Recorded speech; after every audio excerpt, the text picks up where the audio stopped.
Welcome to CX Riot Radio.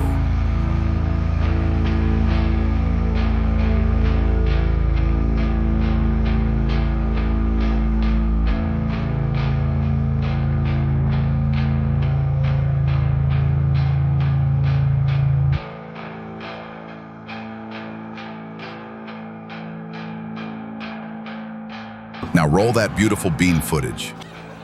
Hi, everybody. Hey, welcome back to another episode of CX Riot Radio, where we talk about CX and stuff, still in a hyper-caffeinated state. I'm David, I'm the caffeinated CXO, and I'm the host here at CX Riot Radio. How you doing, friends? You doing good? I'm sure you are. Because why wouldn't you be doing good? That would be crazy.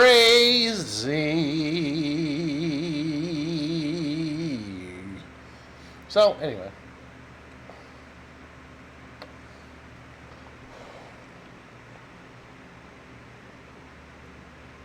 If this is your first time tuning in to the radio, to the CX Riot Radio, welcome.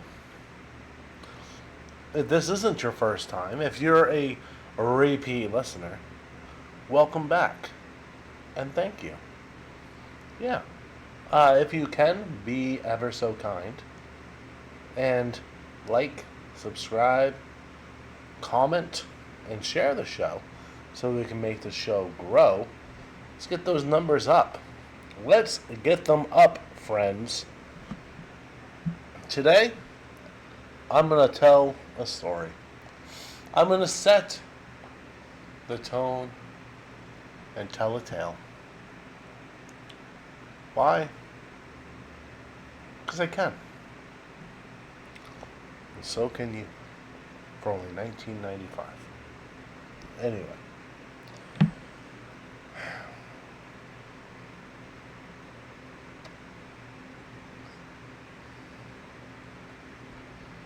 Picture a girl named Mara. It's her first week on the phones. She's good. She's calm. She's smart. She knows the system better than the managers who built it. A call comes in. Hi, this is Sarah. That's not her name. It's the one we gave her because we think it'll calm folks down who don't like accents. 10 seconds in, the caller says, "Can I get someone in America?" So here's a small little truth, all right?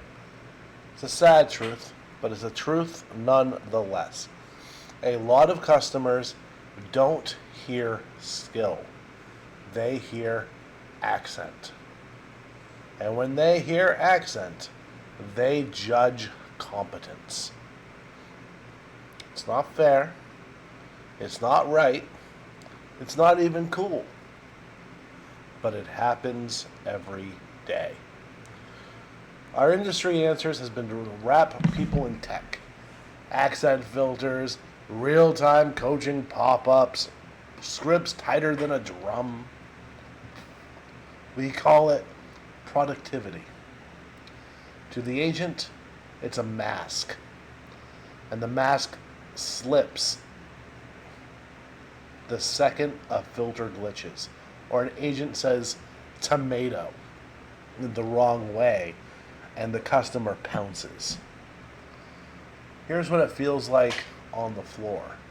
You do everything right and get treated like you're lying. I need a supervisor is a code for I don't trust you. Where are you located is a test. It's not small talk. And still, agents book jobs, fix problems, and save accounts. They do it at 3 a.m. when everybody else around them is asleep. We're trying to paint a house in the rain. Accent tech is the tarp. Bias is the weather. The tarp helps. It doesn't stop the storm. So let's talk about us. We're the client companies, right? Why do we go offshore? It's not to make people's lives better in other countries. No. It's because the math says that we should. It has lower labor cost, flexible staffing, overnight coverage. It's a tool. Tools aren't bad. But if you treat a scalpel like a chainsaw, you're going to make a mess. You're going to have a bad time. So here's the pattern. We sign a contract with a BPO. We hand over our scripts, maybe a QA form, and a wall of KPIs. Average handle time, booking rates, CSAT, compliance. We hold the BPO to that number. We don't always hold ourselves to the input. Training time, real product knowledge, escalation rules, access to systems, and a fair policy when callers are abusive, right? We just give them the KPIs. You gotta hit these. How? Figure it the fuck out. So what happens with that? The BPO squeezes. They hit the metric because the metric is the rent. Training gets shorter. Coaching becomes calibration once a week. QA automates. Agents learn to serve the score, not the person they're talking to. So there's a two-tier problem here. All right. Even though the agents at the BPO are literally an extension of your brand, an extension of your company, you treat them like the others, like the red-headed stepchildren. Domestic, in-house is core. Offshore is overflow. We don't usually say it out loud, but the spend map shows it. That mindset leaks into everything. Who gets the better tools? Who gets early product updates? Who gets the benefit of the doubt? Who gets promotions? So if the offshore fails, it's usually not the talent. It's the setup. Garbage inputs create garbage outcomes at scale, on time, but hey, under budget. All right. So, when it comes to the BPOs themselves, let's walk into the real floor. Big room, headsets, dashboards glowing like slot machines. Attrition's a revolving door, not because the agents are lazy, but because the machine is hungry. What the agent hears daily is this. Watch your average handle time. Stick to the script. You missed 2 disclosures. Why did you take a minute of dead air to look up the serial number? Use the tool. Here's what the agent feels. I'm not trusted. I'm not safe to be myself. I'm replaceable. If I take an extra 60 seconds to actually solve it, I get dinged on my call. Shift work hits the body hard. Night shift is a tax on health. Then add commute time, safety concerns getting home at dawn, the local wages that don't match the stress. People burn out. They leave. The floor trains new folks, and it spins and it spins and it spins, and the machine churns and it churns and it churns. But here's a twist, right? Many of these agents are proud. They build squads. They trade tips. They nail hard calls. They're not victims. They're professionals stuck inside bad systems. So, next thing is the triangle of pressure. Customers demand empathy and speed. Companies demand lower costs and clean dashboards. BPOs demand output and loyalty. Agents sit in the middle. They're the shock absorber for 3 different sets of expectations.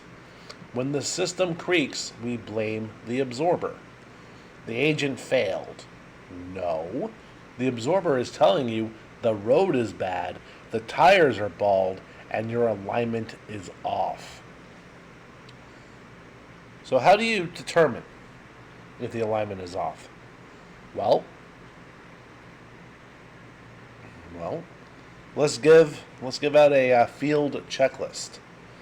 Use this and you'll know in 1 week if your offshore partner is healthy or if it's just pretty.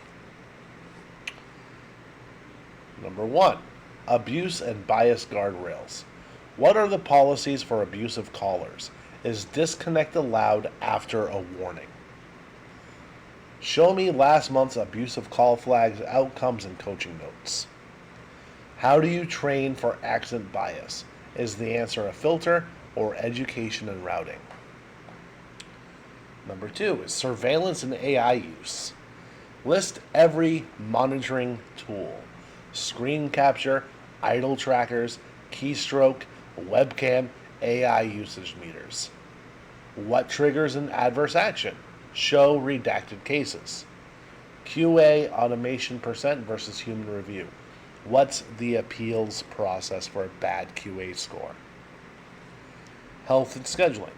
Shift patterns, rotation rules, guaranteed rest windows, night shift health support, safe transit, sleep education, clinical referrals, sick leave usage, burnout attrition, rehire policy. Next is compensation and progression. Wage ladders with night differential, language differential, and bonus logic. 12-month attrition by program with reason. What's the reason for the attrition? And then internal promotions to team lead, QA, workforce management, percentage and time to promotion. The next one is voice and identity. Is accent tech forced or is it opt-in? Is agent consent documented? Are customers educated about global teams? Do agents have latitude to say where they are if asked? It's a big one. Worker voice and compliance. Worker councils or unions, grievance stats, anti-retaliation policy. Last, labor inspection results and corrective actions. If you ask this set and get theater, slides, slogans, no fucking data, there's your answer. So how do you get the truth? Do these 5 things. 5. We're counting in a list here. So Empire likes his damn lists. And I do too. I like lists. I'm stalling so I can light another cigarette. It'll be fine. It's okay. I just didn't want to leave you hanging on dead air. Okay? So do these 5 things and you'll see the real culture in 72 hours. Shadow the floor for 1 full night. Don't take the fucking tour. Sit at pods, sit at cubicles, listen to the calibrations, ask the agents what rule that you have hurts the customers the most. Ask anonymous 5-question surveys. Use a QR code for it, use third-party form, use a Google Sheet where they don't have to put their fucking name. What's the hardest part of the job. What is grinding you down the most? Then, red team a call. Call the line yourself under a normal scenario. Ask for something that requires judgment. See how quickly the script boxes the agent in.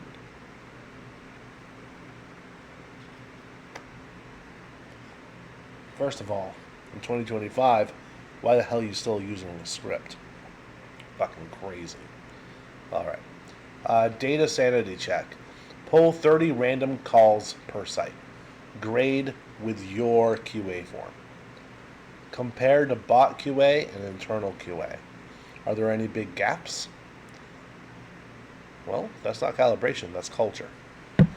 So, back channel interviews in small groups with no supervisors. Ask, what metric makes you cut corners? What's one win that we're ignoring? Yeah. So, what's the fix here? The fix is a simple, hard standard. So, when we talk about solutions, we need a standard we can implement. The first one is one team rule. There's no such thing as core versus overflow. That is stupid. Offshore agents get the same training hours, and the same training content. They get access to your systems. They get access to escalation paths. They get access to product updates at the same time as your internal team.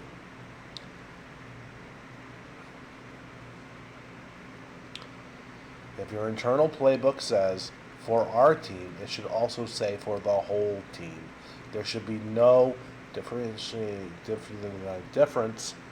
between your offshore agents and your in-house agents when it comes to these things. Not that there should be a difference at all.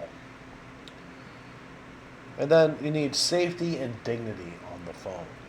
Abusive caller policy. You need one. You need to warn once, then disconnect. Back the agents publicly. If someone's being an asshole to your agents, whether they're in-house or offshore, you don't need that fucking person as a fucking customer. Fuck them. Now, of course, with this comes judgment. Are they yelling because of the situation? That's probably okay. Are they yelling at the agent or mocking them for having an accent? That's fucking disgusting racism, and you should block their number. There you go. Allow your agents to say where they are when asked. Don't make honesty feel dangerous.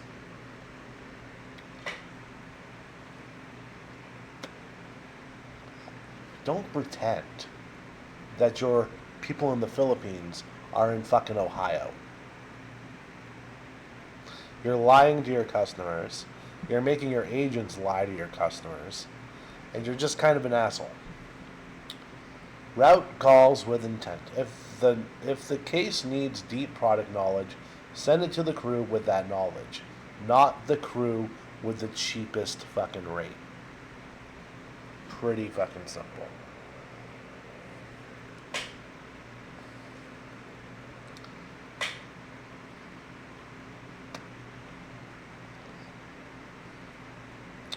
Balance the score. Replace single number worship with a 3-part lens. Outcome, effort, experience.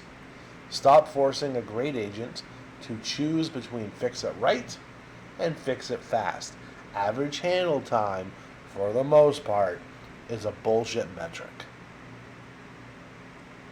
You want first call resolution, whatever that resolution looks like to you. Make QA a coaching tool, not a penalty box. Appeals allowed. Agents can contest a score and bring call evidence. Sometimes human QA can be in a bad mood. Sometimes human QA skip through the call to hear the points that are on the QA form, right? They don't get the context. Sometimes AI QA is just fucking stupid. Sometimes it makes mistakes. I don't care how good your prompts are. And then build real leaders. Publish your wage ladders and promotion paths. Track promotions from agent to TL or team lead to QA, workforce management. If it's all external hires, your culture isn't building people. And pay a real night differential. You're renting someone's body clock. Pay for it. Are you paying someone fucking $3 an hour to stay up all night for you? It's fucking gross. Then you look at yourself in the mirror. And then health and humanity. Provide safe transit for late shifts. You can afford it. You just cut a lot of cost in offshoring. You can afford a fucking bus, okay? Offer sleep and health education that's not just a poster on the wall. Give one recovery day every X weeks for permanent night shifters. You'll get it back in retention. That's an easy fix. And then tell the customer the truth. This one probably will get a lot of pushback because everyone's ashamed of offshoring, of outsourcing, right? They're ashamed of it.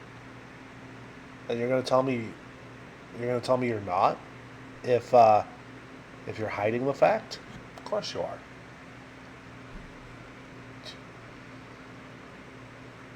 Normalize we're a global team. Teach your marketing to stop dunking on offshore work and sales pitches while using offshore in operations. A lot of that going around, isn't there? The hypocrisy bleeds into the floor.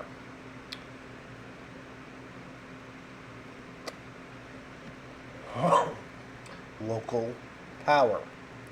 Team leads on the floor get decision latitude. Micro approvals kill momentum. If a rule hurts customers, let team leads bend it and file a 1-minute why. Review them weekly. Keep the bends that saved the day. And remember, no matter where it's located, and I can't stress this enough, the call center is where your marketing goes to thrive or die. Offshore, onshore, in-house. That statement is always true. The voice they hear is your brand. If that voice is gagged by scripts, timers, and fear, your brand dies quietly while your dashboards tell you everything's fucking fine. So here's the pledge. Repeat after me. We will tell the truth. We run a global team. We will protect our people from abuse. We will train offshore like we train onshore. We will measure outcomes, not just speed. We will publish promotion paths and use them. We will pay for the body clock we borrow. We will listen to the floor before we buy another tool. We will judge partners by receipts, not slide decks. And we will treat the agent on the night shift like the customer hears them, as the voice of our company. If you're running offshore today, you've got a choice. You can mask the problem and hope the filter holds, or you can fix the system and let people work like pros. One path keeps the triangle crushing the agents. The other path turns the triangle into support. 3 sides, strong, carrying the weight together. Me? I'm done with pretty fucking dashboards that hide human dents. I want the truth. I want receipts. I want to walk the floor at 2 a.m. and see pride, not fear. This is CX Riot Radio. I'll see you next time.